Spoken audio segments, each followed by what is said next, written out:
खुद के दोनों पैर कट जाने के बाद पिता की शर्ट पर लगा खून का एक छोटा सा दाग भी जिसे विचलित कर गया, वो थी फूलमाला। उसका नाम है फूलमाला, जो रमेश चंद्र की बेटी है। रमेश चंद्र हाथरस के सिकंदरपुर के रहने वाले हैं। अब पूरी कहानी क्या है ये आप तफसील से जान लीजिए। रमेश चंद्र जो सिकंदरपुर हाथरसपुर रहने वाले हैं, पेशे से किसान हैं। उनकी बेटी फूलमाला, जिसकी आयु 21 साल है, 2 महीने पहले आरपीएफ में कांस्टेबल पद की भर्ती निकली। तो फूलमाला क्योंकि पिछले वर्ष ही उसने ग्रेजुएशन अपनी पूरी की थी, तो उसने आरपीएफ में सिपाही पद के लिए आवेदन कर दिया। आवेदन करने के बाद लिखित परीक्षा हुई, लिखित परीक्षा उन्होंने उत्तीर्ण कर ली। मेडिकल हुआ, मेडिकल भी उत्तीर्ण कर लिया। शारीरिक दक्षता परीक्षा देने के लिए वो दादरी गई थी। परसों का ये वाक़या है। अपने पिता रमेश चंद्र के साथ गई थी।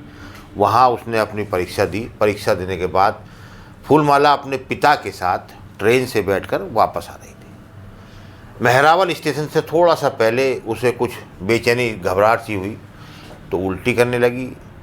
फिर गेट पर जो वॉश बेसिन लगा हुआ है वहाँ आ गई। उसने सोचा कि खुले में हवा आएगी तो शायद अच्छा लगे। इसी दौरान अचानक उसे धक्का लगा और फूलमाला चलती ट्रेन से गिर गई मेहरावल स्टेशन के पास। बेटी गिरी तो पिता ने भी अपनी बेटी को गिरता देख उसके पीछे छलांग लगा दी। पिता भी कूद के ट्रैक पर आ गए। दोनों के बीच में करीब आधा किलोमीटर का फासला हुआ। फूलमाला जब गिरी तो ट्रैक के बीच में उसके पैर आ गए। उसके दोनों पैर कट गए। एक पैर तो बिल्कुल अलग हो गया। पिता होता है, बेटी की चिंता करते हुए वह भी, क्योंकि जब चलती ट्रेन से गिरा, जाहिर सी बात है वो भी लहूलुहान हो गया। लेकिन वो किसी तरह से दौड़ते भागते अपनी बेटी के पास पहुंचा। तो जब भागते भागते बेटी के पास पहुंचा तो रमेश चंद्र की शर्ट पर, क्योंकि उन्हें कई जगह जख्म थे गिरने से, तो खून के निशान मिले। वो बेटी जो अपने दोनों पैर गंवा चुकी थी, जो चल भी नहीं पा रही थी, उसका एक जूता आधा पैर फंसा हुआ अलग पड़ा था। वो अपना देख रही थी कि तेरा एक पैर बिल्कुल अलग हो गया है और दूसरा पैर भी पूरी तरह छत विछित है। वो बेटी जब उसने देखा कि मेरे पिता भागते हुए आ रहे हैं, उनकी शर्ट पर खून लगा हुआ है, तो रोने लगी।